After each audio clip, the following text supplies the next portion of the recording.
बारिश में चटपटा समोसा पिज्जा बेचने वाली गरीब बहू। माँ हम पैदल क्यों जा रहे हैं, हम ऑटो से चलते हैं ना नानी माँ के घर। बिटिया ऑटो का किराया बहुत ज्यादा है और नानी माँ का घर यहीं पास में है, तो बेवजह ऑटो वाले को पैसे क्यों देना। सड़क पर चारों ओर पानी और कीचड़ था। बारिश का मौसम था। तभी कोमल अपनी बेटी चिंकी के साथ एक बड़े से घर के बाहर आती है। कितना बड़ा घर है ये माँ, क्या ये नानी माँ का घर है? हाँ बेटा। तभी दोनों इस बड़े से घर के अंदर आते हैं तो अंदर घर के लिविंग रूम में कोमल के माता पिता मीनाक्षी, दरपेश, उसकी छोटी बहन निशा और भाभी और उसका बेटा काजल, अभय ये सब सोफे पर बैठे थे। अरे ये मनहूस कहाँ से आ गई। कैसी हो माँ? मैं तो ठीक हूँ, पर तू अचानक बिन बुलाए मेहमानों की तरह क्यों चली आई? आप सबकी बहुत याद आ रही थी माँ। कैसी है तू निशा? मैं अच्छी हूँ। तभी चिंकी जैसे ही सोफे पर बैठने लगती है। ए लड़की, वहाँ सोफे पर मत बैठ। तेरे पैर देख कितने गंदे हैं, मेरा सोफा गंदा हो जाएगा। नीचे फर्श पर बैठ। चिंकी घबराते हुए नीचे फर्श पर बैठ जाती है। ये देखकर कोमल को बड़ा दुख होता है। तभी वो भी चिंकी के साथ फर्श पर बैठ जाती है। मीनाक्षी, ये क्या तरीका है बच्चों से बात करने का? चिंकी बिटिया, तुम यहाँ ऊपर सोफे पर आकर बैठ जाओ। बाबा रहने दीजिए, वो चिंकी के पैर मिट्टी में भरे हुए हैं। तुम बैठो कोमल बेटा और खाना खाकर जाना। मैं अपना एक जरूरी काम करके आता हूँ। दरपेश वहाँ से चला जाता है। चिंकी बिटिया, अभी जो गए हैं ना वो मेरे पिताजी हैं और ये मेरी माँ है। ये मेरी बहन निशा है और ये है मेरी भाभी और ये इनका बेटा अभय। अभय पिज्जा खा रहा था। ये क्या खा रहे हो तुम अबे भैया? इसे पिज्जा कहते हैं। माँ मुझे भी पिज्जा खाना है। अभय बेटा, थोड़ा पिज्जा चिंकी को भी दे दो। अभय क्यों देगा इसे पिज्जा? तुझे तो बड़ा शौक है ना दूसरों के बच्चों को अपनी संतान बनाने का, तो खुद के पैसों से खरीद कर खिला अपनी बेटी को पिज्जा।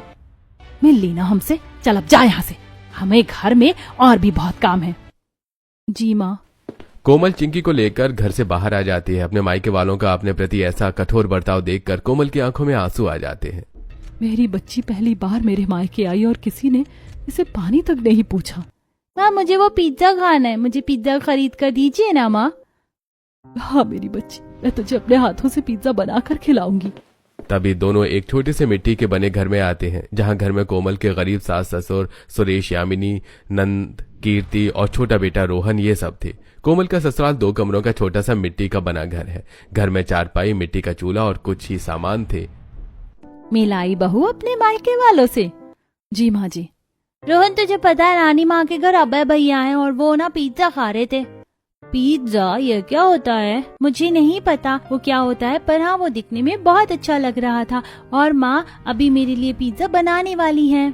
मुझे भी पिज्जा खाना है, मेरे लिए भी पिज्जा बना दो ना माँ।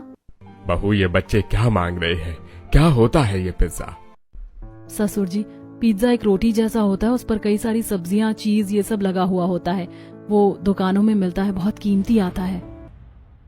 तो बहू हम गरीब कहाँ से लाकर देंगे बच्चों को इतना कीमती पिज्जा? माँ जी मुझे आता है पिज्जा बनाना। शादी से पहले अपने मायके में मैंने बहुत बार समोसा पिज्जा बनाया था, तो मैं बच्चों के लिए वही समोसा पिज्जा बना दूंगी। बहू हमारे लिए भी बना देना समोसा पिज्जा, हमने तो आज से पहले कभी नहीं खाया पिज्जा। जी ससुर जी। कीर्ति, तुमने रोटियां बना दी? जी भाभी, और कल रात की दाल थी वो भी मैंने गरम कर दी है।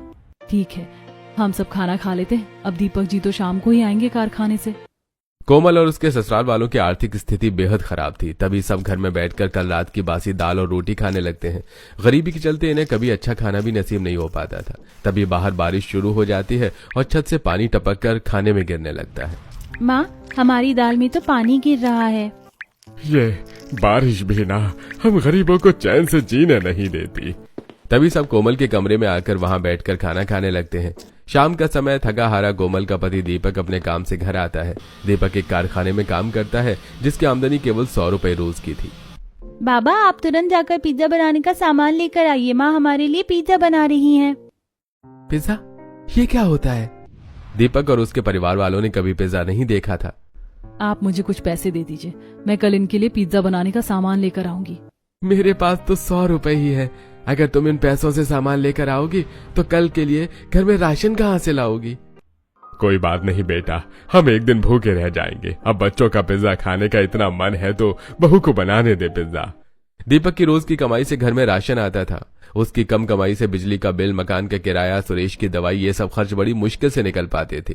तभी सब रोज की तरह चटनी रोटी खाकर अपना पेट भर लेते हैं। थोड़े समय बाद कोमल और दीपक अपने कमरे में थे। कोमल, तुम मेरे बच्चों की असली माँ नहीं हो, फिर भी तुम दोनों बच्चों को सगी माँ से बढ़कर प्यार करती हो। अगर तुम न होती तो मेरे बच्चों का क्या होता? कैसी बातें कर रहे हैं जी आप? भले ही वो बच्चे मेरे अपने नहीं हैं, पर वो मेरे लिए अपनी संतान से बढ़कर हैं। चिंकी और रोहन दीपक की पहली पत्नी के बच्चे हैं, जो अब इस संसार में नहीं है। कोमल, जब से तुम यहाँ आई हो, तुम्हारे मायके से एक भी बार कोई तुमसे मिलने नहीं आया। उस दिन भी जब हम तुम्हारे मायके गए थे तो वहां हमसे किसी ने ठीक से बात भी नहीं की थी। ऐसा क्यों है कोमल? वो मेरे असली माता पिता नहीं है जी, मैं उनकी सौतेली बेटी हूँ। क्या? हाँ, मैं एक अनाथ हूँ जी। मैं अपने बाबा को मंदिर की सीढ़ियों पर मिली थी। उस घर में केवल बाबा ही मुझे चाहते हैं, बाकी सब मुझसे नफरत करते हैं। निशा, ये मेरे पिज्जा है, ला मुझे दे पिज्जा। भाई, मुझे थोड़ा तो खाने दीजिए। भाई, थोड़ा सा दे दीजिए ना उसे पिज्जा। हे, तो अपना काम से काम रख, नौकरानी कहीं की, हमारे बीच में मत बोल तू। तभी वहां मीनाक्षी आती है और कोमल को जोरदार चांटा मार देती है। क्या किया तूने मेरे बेटे के साथ? हाँ बोल। माँ, मैंने कुछ नहीं किया। तुझे कितनी बार कहा है मैंने कि तू मेरे बच्चों को परेशान मत किया कर। चल जाओ और सबके लिए खाने की व्यवस्था कर। कोमल रोते हुए रसोई में चली जाती है। कोमल मीनाक्षी की सौतेली बेटी है, इसलिए परिवार में सब उससे नफरत करते हैं। घर के सभी काम, खाना बनाना, झाड़ू पोछा, कपड़े धुलवाना, ये सब मीनाक्षी कोमल से ही करवाती थी।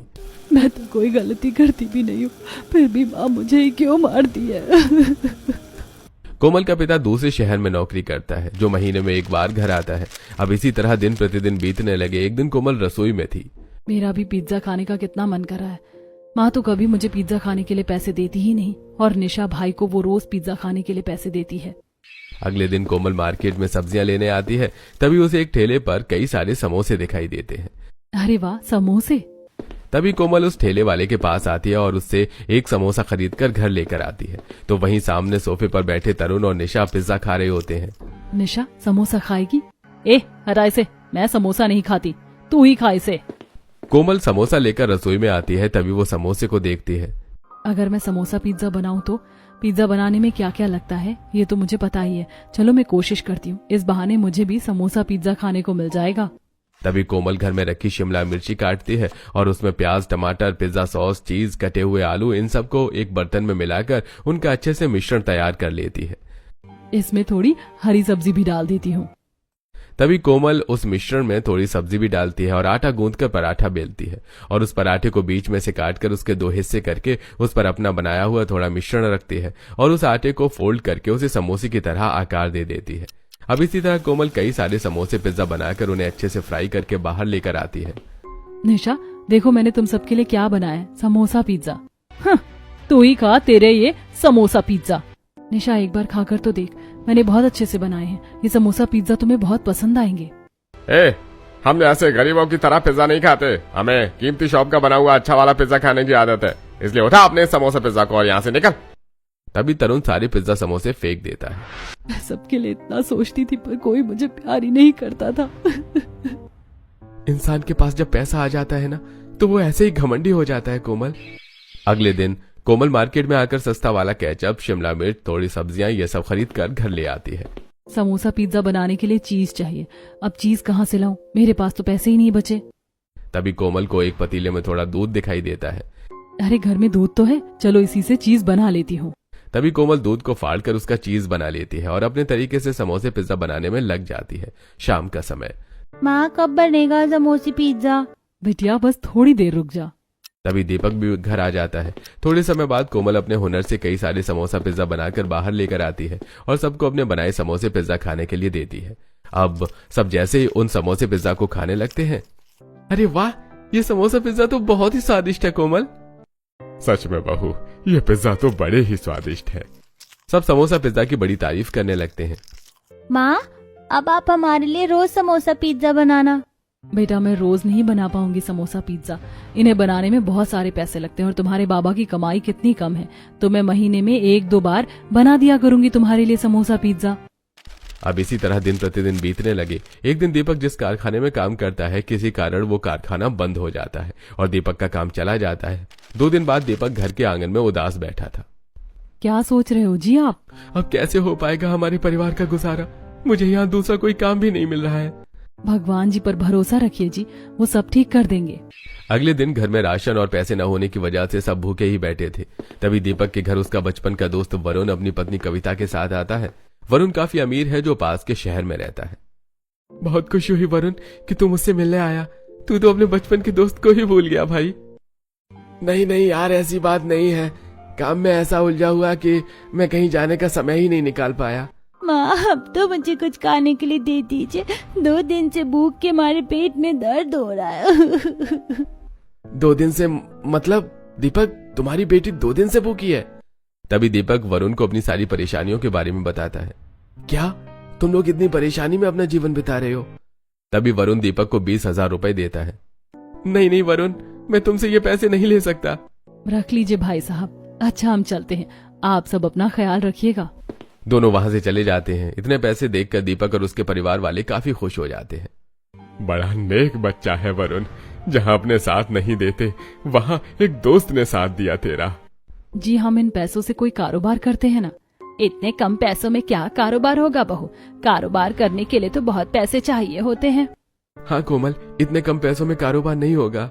हम समोसा पिज्जा का कारोबार करते हैं ना। बारिश के इस मौसम में हमारे चटपटे समोसा पिज्जा बहुत बिकेंगे। वैसे आइडिया बुरा नहीं है भाभी का, क्योंकि हम सबने देखा है कि भाभी कितने अच्छे समोसा पिज्जा बनाती हैं। हाँ बहू तो सच में ही बहुत ही अच्छे समोसे पिज्जा बनाती है। अब तक उन समोसे पिज्जा का स्वाद मुंह से गया नहीं। और इस कारोबार के लिए हमें ज्यादा पैसे भी नहीं लगेंगे। तभी दीपक मान जाता है। फिर क्या था, अगले दिन दीपक कोमल सारी सामग्री लेकर आते हैं और किराए का ठेला लाकर अगले दिन से मार्केट में अपना समोसा पिज्जा का ठेला लगाते हैं।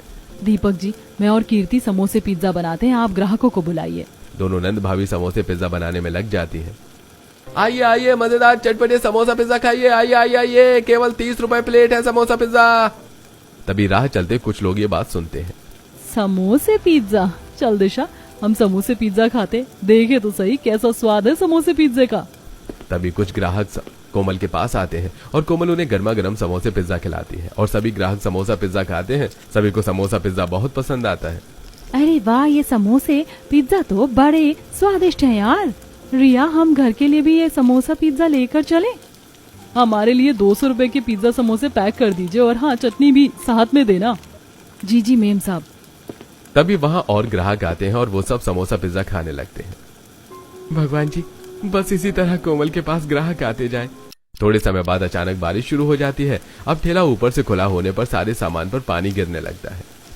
अरे भाभी, हमारा सामान तो पानी में भीग रहा है। जल्दी ठेले को यहाँ से लेकर चलिए वरना सारा सामान खराब हो जाएगा। दीपक जी, जल्दी ठेला उस पेड़ के नीचे ले चलिए। बारिश आने के कारण सारे ग्राहक वहां से चले जाते हैं। अब दीपक जैसे ही ठेला वहां से ले जाने लगता है तभी ठेले के एक पहिए के नीचे बड़ा सा पत्थर आ जाता है और वो ठेला वहीं सड़क पर पलटकर गिर जाता है और साथ ही ठेले का सारा सामान सड़क पर गिर जाता है।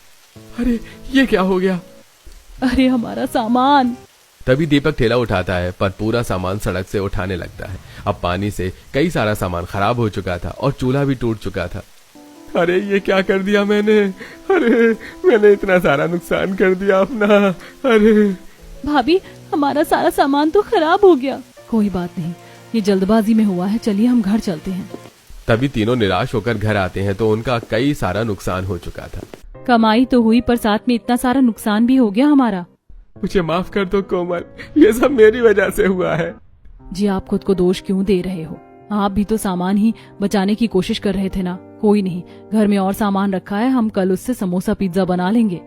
तुम्हें पता था ना कि बारिश का मौसम है, बारिश कभी भी आ जाती है। तुम्हें साथ में एक प्लास्टिक की पन्नी लेकर जाना चाहिए था। पहले ही दिन हमारा इतना नुकसान हो गया। कोमल और दीपक के घर जरा सी खुशियां आई थी। वो अपने साथ ही इतना बड़ा नुकसान भी लेकर आई थी। अगले दिन दीपक एक बड़ी सी प्लास्टिक की पन्नी लेकर आता है और उसे ठेले के ऊपर लगाकर फिर से अपनी बहन और पत्नी के साथ एक बाजार में आता है। अब इस प्लास्टिक की पन्नी की वजह से हमारे सामान पर पानी नहीं गिरेगा। तब फिर से कोमल के पास कुछ ग्राहक आते हैं और बारिश में कोमल के ठेले के चटपटे समोसा पिज्जा खरीदकर खाने लगते हैं। बारिश के इस मौसम में चटपटे समोसा पिज्जा खाने में बड़ा मजा आ रहा है। मैं तो रोज यहाँ आकर समोसा पिज्जा खाऊंगी।